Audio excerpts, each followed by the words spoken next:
Lachi sits next to a double piano keyboard in a comfortable interior space. Behind her, a couch, TV, wall art, and trophies. Her hair is worn down in soft curls with a black long-sleeve crewneck top, pendant chain-link necklace, and dangling diamond-shaped earrings. Hey guys, welcome to The Offbeat. It's me, Lachi, just a New York girl going blind and trying to stay fabulous. I'm here to motivate and educate. And if you're catching what I'm pitching, just hit that subscribe button and hell, hit the bell. Leave 'em in the ashes. An animated silhouette of a woman's legs wearing bright red heels. Zoom out to a full silhouette with a red cane and confident pose. Behind her, a backdrop of the New York City skyline. The Offbeat with Lachi. For an audio description version, courtesy of Scribely, click the link in the description. So today I am really excited. I'm still coming down from having done a Recording Academy panel. That was probably one of the biggest honors of 2021. It's still Aries season, so I'm still on fire. And to keep that fire burning, I am very excited to announce my next guest. I'm going to actually be speaking with Ben Shaberman, a representative from the Foundation Fighting Blindness. He's the Senior Director for Scientific Outreach, and I got a lot of questions that I'm going to need him to answer, some of which are science-y, some of which are, what exactly are we fighting here? Like, how do you actually fight blindness? I'm like, if I wasn't blind, I'd just be another black girl out here just doing whatever. You'll think he'll actually answer it? You think it's too controversial? By the way, a special thanks to Foundation Fighting Blindness for partnering with us on this episode. Cut to a side-by-side video conference call with a large Lachi L logo just visible behind the frames. Ben is a white man with short gray hair and a full brown mustache and gray beard. He's sitting at a desk in an interior space wearing a light blue and white plaid button-down shirt. Hi, everyone. So we are here with Ben Shaberman, who is with the Foundation Fighting Blindness as a Senior Director for Scientific Outreach. I'm very excited to have a representative from the Foundation Fighting Blindness who have been awesome enough to help out with the first few episodes here of The Offbeat. Hi, Ben. How are you? Hi, Lachi. I am doing very well and really pleased to be with you on your broadcast. Thanks for having me. Thank you for coming through. And I know that you're down in DC. I'm here in New York. So how's the weather down there? It's a beautiful spring day, abundant sunshine. Nice. Light breeze. So that's the official weather report from. So the weather gods knew you were coming here today. So they made sure that it would be a nice little bright day for you to sit inside all day and talk to me. Well, I appreciate it. Can you tell me a little bit about your journey, how you got to eventually becoming the Senior Director of Scientific Outreach at the Foundation Fighting Blindness? I mean, do you yourself have a condition? What drew you to it? Tell me a little bit about that. Sure. Well, it's sort of a journey of serendipity. In the mid-90s, I was not happy in my career. I got a master's in writing with actually an emphasis in poetry. So that really helped. So you're saying a poem before the end of this. Uh-oh. I don't know if I can recite a poem. For the next few years, I was in communications and writing for healthcare. Okay. And honestly, the science writing position at the Foundation Fighting Blindness sounded really interesting. Okay. But I honestly had no idea what I was getting into. I had my vision for the most part is pretty good, but I walked into some really cool research and great people to work for. Okay, sounds good. So while at the Foundation Fighting Blindness, what have been some of the more recent and awesome research worked on regarding cures or whatnot for sight loss and visual impairments? One of the really best historical breakthroughs for us and ophthalmology in general was the FDA approval of Luxturna in December of 2017.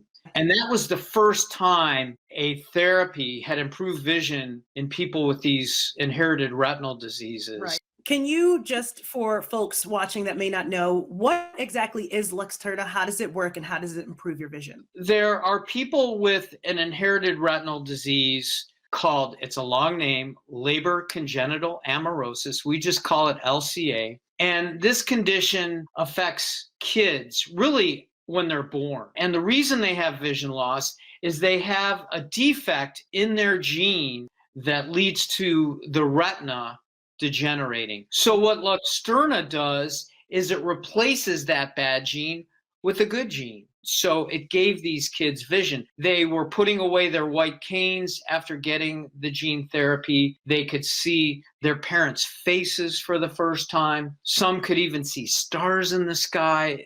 The vision improvements were amazing. Now, I have a question.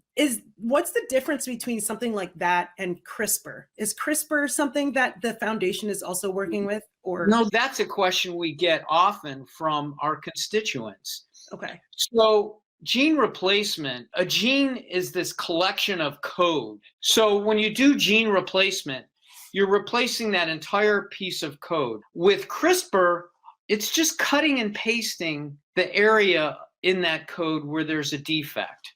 Right. So think of it this way. Let's say you have a Word document and it's 5 pages long and there's a misspelling in the Word document. I could send you a whole new Word document with that misspelling corrected. That's like gene therapy. Or I could just correct the word, and that's like CRISPR. That makes sense?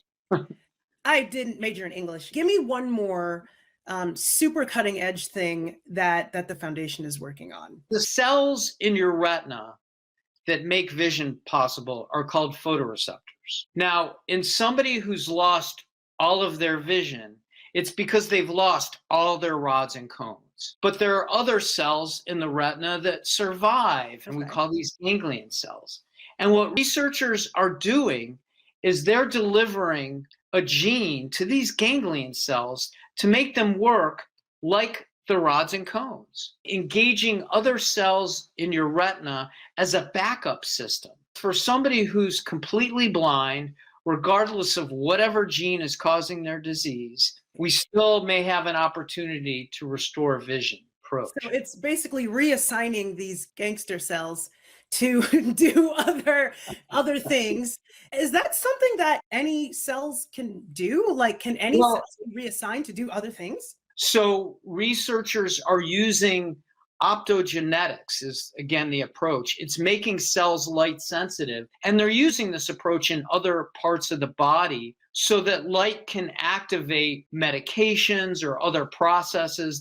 They're considering using it for things like depression or insomnia, because it's a way to get cells to activate based on just light exposure. Oh, I love it. Ooh, I'm so excited. I love that we're here in the future and like future things are happening while we're still alive. So, okay, here's something that I've been kind of thinking about. I was wondering if I should ask this. It's a relatively controversial question, but so the Foundation Fighting Blindness is called a foundation that's fighting blindness. And it makes it seem like, well, is blindness so bad for folks that identify as blind? What is your thought on that? Or am I kind of reading in terms of calling it an organization that fights against blindness?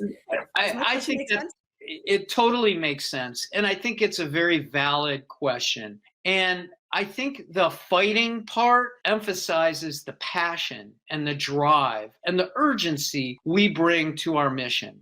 Obviously, there are people in this world with vision loss who are doing incredible things and lead very happy and productive lives. Oh, thank Our you. co-founder, Stevie Wonder. I mean, there are plenty of people who are doing perfectly fine with vision loss. But there are many, many people who want their vision restored, and that's who we are serving. Everybody's case is unique, and different people react different ways. You know, perhaps you were inclined to be more musical because you had less vision. You know, if I can tell a little other scientific fact, is that in the back of your brain is the visual cortex. Ben reaches behind his head with both hands to touch the base of his skull. And so your retinas send information to the back of your brain so you can see. Well, in people who are completely blind, they use their visual cortex to process sound. Okay. Researchers have learned this through MRIs. I think it's really cool how, the brain adapts to this change in perception. I think adapt is definitely the key word, because that's one thing that I know that I'm really good at. And again, my friends with RP and other blindness diseases are great at adapting. Every sort of inch we move and every breath we take and every time we do something, there's such a high level of having to adapt to every new situation. And so Right. just adapting just becomes a muscle Right. in and of itself. So I love that you mentioned that. But speaking of other random things, let's go back to the fact that you're also a writer. Okay. I did a little digging and I saw that you have a book out called Retina Boy. So tell me a little bit about this book. Sure. Over the years, I've had the pleasure and the privilege to meet many families, especially with young children who have these retinal diseases. And I'm always amazed at how much courage that the kids bring to pretty significant vision loss. Mhm. I decided to pay homage to these kids by writing about a kid who's quote unquote born without retinas and making him a hero. And he's mystifying researchers because nobody's ever seen a condition like this. It is a sci-fi novel. There Okay. are aliens from another planet, There we go. and he plays really awesome lead guitar Yes. in a All right. classic rock cover band. And his girlfriend happens to have a disability as well. She can't walk. She's in a chair, a wheelchair. So he serves as her legs and she his eyes. So they're a perfect pair. Right. And the adventure goes on from there. Fighting blindness is usually serious business. Mhm. Retina Boy is an attempt to have fun as well. Well, I like that you were able to marry your writing with your passion for blindness research and science, and that you were able to throw in lead guitar in there as well. So, Exactly. where can folks find out more about some of the latest research from Foundation Fighting Blindness? Sure. Well, a great place is our website, fightingblindness.org. Even though my role has expanded greatly, I'm still the guy who writes the articles. So Nice. I appreciate when people go to our website and look at our articles. I actually make audio recordings of them as well. So we have audio versions. If people want to get on the radar screen of researchers who are conducting clinical trials, Mhm. they can go to our registry called myretinatracker.org and put their information in there and learn about trials for which they may be appropriate or may qualify. Thank you so much, Ben. And I know you got to run so that you can continue making those audio descriptions.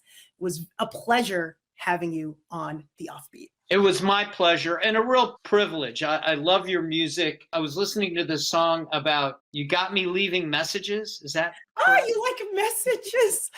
Is that the name of the song? I'm like, Yes. I can relate to that.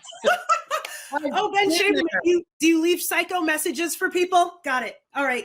I'm learning a lot more about you than I think you wanted me to. No, I'm just kidding. All right. Thank you so much, Ben. We greatly appreciate you getting the word out on our research. Thank you. Thank you all so much for sticking around to the end of this clip. I learned a lot. I learned that you could be a science writer and also live out your dreams, fighting aliens and playing lead guitar. We also learned about some really cool research that the Foundation Fighting Blindness is up to. Again, another thank you to the Foundation Fighting Blindness for partnering with me, not only on this episode, but on the previous 3 episodes, hanging out with leaders in the blind community. Find them at fightingblindness.org. And again, hit that subscribe button if you want to go on this journey with me. Just a New Yorker going blind, trying to stay fabulous. Lots more to come. Stay tuned. Animation of Lachi logo progression. Text reads, Special thanks, Scribely, Virgo Image, and Foundation Fighting Blindness.